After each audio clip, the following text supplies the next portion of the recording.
A shouse, a barn house, a barndominium. What the heck do you even call these things? What are they? What do you call them? And why can they be so difficult to insure? I have a personal belief, a personal idea on why barndominiums are so popular.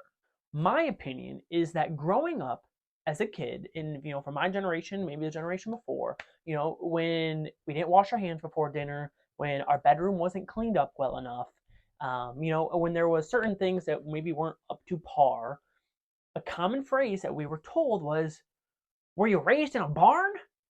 And I think as we were told that phrase over and over and over as a society, as a generation, we kind of put our heads together and said, what would it look like to live in a barn? A barndominium is a combination of a barn and a house. So rather than having a house with an attached garage, you have a house attached to the barn. Or rather than having a house with a detached barn or a pole barn, that pole barn is attached to the home. It's all one structure, therefore a barndominium. Because it adds the convenience of the living space of your house connected to the barn.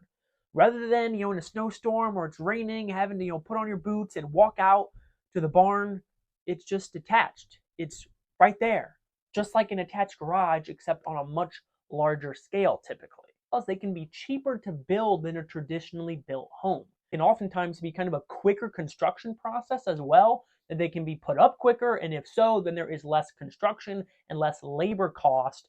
And as I mentioned before, but even from a financial standpoint as well, the multi-use space and purpose. Rather than building your house and then a pole barn behind it, it saves some of that cost with it just being one structure, it just combined together. So they're cool, they're unique, but what makes them so difficult to insure? How are they any different than a normal residential home?